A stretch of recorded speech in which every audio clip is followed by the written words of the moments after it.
अस्सलाम वालेकुम वरहमतुल्लाहि वबरकातुहू। सबक नंबर 1 हमारा कंप्लीट हो गया। देखिए सबक नंबर 2, हमेशा सच बोलो। बच्चों, हमारे प्यारे नबी सल्लल्लाहु अलैहि वसल्लम ने सच बोलने की बड़ी ताकीद की है। हुजूर सल्लल्लाहु अलैहि वसल्लम ने फरमाया, सच बोलना अपने ऊपर लाजिम कर लो, क्योंकि सच बोलना इंसान को नेकी की तरफ ले जाता है और नेकी जन्नत का रास्ता दिखाती है। सच बोलना अच्छी आदत है। सच बोलने वाले शख्स को अल्लाह ताला महबूब रखता है। झूठ बुराइयों की माँ है। झूठे शख्स पर से भरोसा उठ जाता है और वो जलील होता है, जबकि सच्चे की हर जगह इज्जत होती है। आओ तुम्हें एक सच्चा किस्सा सुनाते हैं। हज़रत सैयद अब्दुल कादिर जिलानी रहमहुल्लाह एक बुज़ुर्ग गुज़रे हैं। देखिए ये रा और हा छोटा सा लिखा हुआ है, इसका मतलब है रहमहुल्लाह, है ना। हज़रत सैयद अब्दुल कादिर जिलानी रहमहुल्लाह एक बुज़ुर्ग गुज़रे हैं जिनको लोग पीर साहब भी कहते थे। बचपन में उनके वालिद का साया सर से उड़ गया। उनकी वालिदा सीधी साधी और सच्ची खातून थी।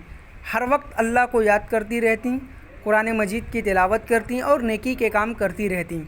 उन्होंने अपने बच्चे की परवरिश भी उसी अंदाज से की। वो उनके दिल में अल्लाह ताला की बड़ाई बैठाती और नमाज रोज़े की तरगीब करती रहती।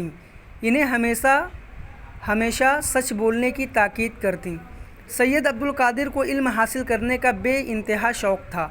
घर में इब्तिदाई तालीम हासिल करने के बाद उन्होंने अपनी वालिदा से आला तालीम हासिल करने की दरख्वास्त की।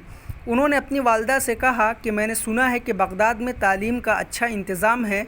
वहाँ के मदरसों में बड़े बड़े बुज़ुर्ग उस्ताद होते हैं। अगर आप इजाज़त दें तो मैं वहाँ जाकर तालीम हासिल करूँ और उन असातिज़ा की खिदमत करके कुछ फ़ायदा उठाऊँ। वालिदा ने बगदाद जाने की फ़ौरन इजाज़त दे दी। वालिदा ने अपने बेटे के अचकन में बगल के नीचे एक जेब सी दी, जिसमें उन्होंने 40 अशरफियाँ रख दी और कहा, कादिर बेटा, अब तुम इल्म हासिल करने जा रहे हो, अल्लाह जाने कब वापस आओ। देखो, हमेशा सच बोलना, झूठ से नफ़रत करना, ये एक ऐसा रोग है जिसको अगर लग जाए तो बर्बाद कर देता है। उसकी इज़्ज़त खाक में मिल जाती है। वो हर एक की नज़रों में जलील हो जाता है।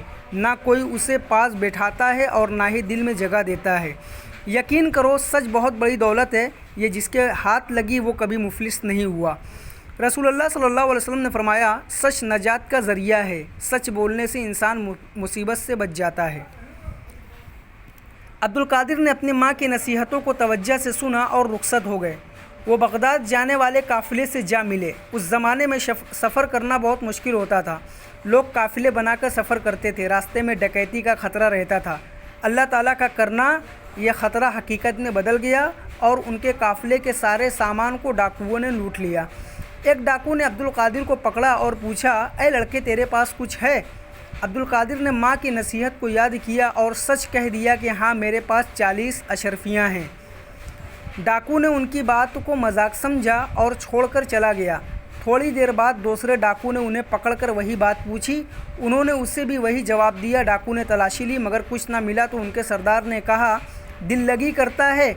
उन्होंने कहा कि मैं दिल लगी क्यों करूँगा, इस वक्त तो वैसे ही जान पर बनी है। आप भी यहाँ तक पढ़िए और वॉइस को रिकॉर्ड करके हमें सेंड करिए।